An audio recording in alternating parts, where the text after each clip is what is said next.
дар шаҳри хуҷанд бо мақсади тарғибу ташвиқи футбол дар байни аҳолӣ муҳайё сохтани шароити мусоид барои машғулият ба футбол ва талаботи байналмилалӣ мутобиқ гардонидани иншооти марбут ба футбол, пайдо намудани истеъдодҳои нав дар байни ҷавонон, гузоштани заминаи мусоид барои рушди футболи касбӣ, мусобиқаи варзиши оид ба футбол барои дарёфти ҷоми раиси шаҳри Хуҷанд, бахшида ба таҷлили рӯзи ҷавонони Тоҷикистон ва 30-солагии иҷлосии 16-уми Шӯрои олии ҷумҳурии Тоҷикистон байни донишҷӯёни муассисаҳои олӣ ва миёнаи касбӣ роҳандозӣ карда буд ва бозии ниҳоӣ байни дастаҳои Донишгоҳи давлатии Хуҷанд ба номи Академияи Вовиҷон Ғафуров ва тими донишкадаи иқтисод ва савдои Донишгоҳи давлатии тиҷории Тоҷикистон дар шаҳри Хуҷанд дар варзишгоҳи Спартаки шаҳр сурат гирифт.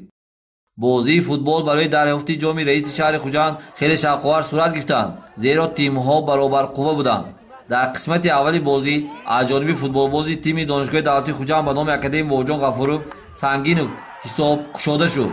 ҳамин тавр то охири бозӣ ҳисоб тағйир наёфт ва ғолибият насиби Донишгоҳи давлатии Хуҷанд ба номи Академияи Вовиҷон Ғафуров гардид.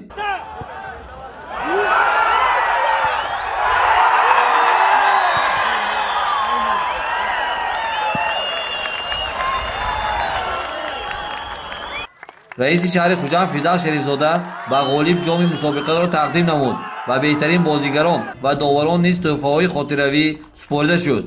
таъкид шуд ки воқеан ҳам варзиш дар ҳар давру замон қосиди сулҳу дӯстӣ ва муаррифкунандаи ҷаҳони маънавию солимии миллату давлат буд ва минбаъд низ боқӣ хоҳад монд. бо шарофати сиёсати хиратмандонаи асосгоҳи сулҳу ваҳдати миллӣ пешвои миллат муҳтарам Имони Раҳмон, варзиш дар Тоҷикистони соҳибистиқлол ҳамчун ҷузъи муҳими таркибӣ ва пураҳамияти арзишҳои фарҳангӣ гашта, рушду инкишоф додани он дар байни табақаҳои васеъи омма яке аз омилҳои муҳими солимгардонии ҷомеа ба ҳисоб меравад.